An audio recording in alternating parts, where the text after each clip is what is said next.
சட்டப்பேரவை தேர்தலில் 200 தொகுதிகளில் வெற்றி பெற்று மீண்டும் ஆட்சி அமைப்போம் என்று கூறிய திமுக 59 தொகுதிகளில் மட்டுமே வெற்றி பெற்று பிரதான எதிர்க்கட்சியாக உள்ளது. இந்நிலையில் திமுக சரிந்ததற்கான பின்னணி என்ன என்பது குறித்து அலசி ஆராய்ந்ததில் பல்வேறு தகவல்கள் கிடைத்துள்ளன. கார்ப்பரேட் குழுவான சபரீசனின் பெண் டீம் அளித்த ஆலோசனைகளை செயல்படுத்தியே திமுக 2024 மக்களவைத் தேர்தலை சந்தித்தது. தமிழ்நாட்டின் 39 தொகுதிகளையும் கைப்பற்றிய திமுக கூட்டணி 46.97% வாக்குகளை பெற்றது. 22 மக்களவை தொகுதிகளில் போட்டியிட்ட திமுக 26.93% வாக்குகளை பெற்றது. இதனால் பெண் டீம் அளிக்கும் ஆலோசனைகளின்படியே 2026 சட்டப்பேரவை தேர்தலை திமுக சந்திக்கும் என பெரிதும் எதிர்பார்க்கப்பட்டது. 2024 மக்களவை தேர்தல் முடிவுகளைப் போல திமுகவை அபார வெற்றி பெற வைக்க வேண்டும் என்பதே பெண் டீமின் நோக்கமாக இருந்தது.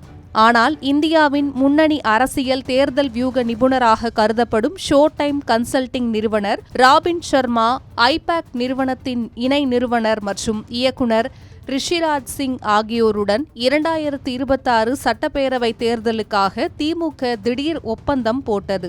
தேர்தல் வியூகங்கள், திட்டமிடல்கள், ஆலோசனைகள் அனைத்தையும் இந்த இரு நிறுவனங்கள் மட்டுமே வகுத்து கொடுத்த நிலையில் பெண் டீம் அதை செயல்படுத்தியது.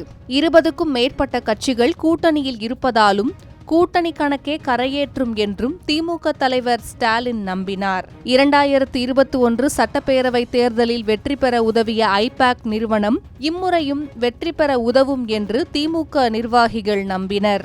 ஆனால் தேர்தல் முடிவுகள் வெளிவந்த பிறகுதான் ஷோ டைம் கன்சல்டிங் நிறுவனமும் ஐபேக் நிறுவனமும் வகுத்து கொடுத்த வியூகங்கள் எதுவும் மக்களிடம் எடுபடவில்லை என்று தெரிய வந்தது. 2021 தேர்தலில் அதிமுக ஆட்சிக்கு எதிரான அலையில் பெற்ற வெற்றியை ஐபேக் நிறுவன உதவியுடன் வென்றதாக நம்பியதும் தவறு என திமுக உணர்ந்தது.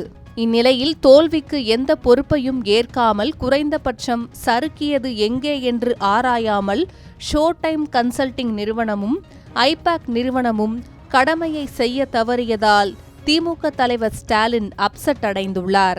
தவறான வியூகத்தை வகுத்த வட இந்திய வியூக நிறுவனங்களால் ஏமாற்றமடைந்த ஸ்டாலின் கொளத்தூர் தொகுதியில் தோல்வியடைந்த நிலையில் இனி வியூக நிறுவனங்களை நம்பி பயனில்லை என்பதால் மக்களை நேரடியாக சந்தித்து நன்றி கூறினார். தொண்டர்கள் கதறி அழுத நிலையிலும் அழக்கூடாது என்று கூறி அவர்களை தேற்றினார்.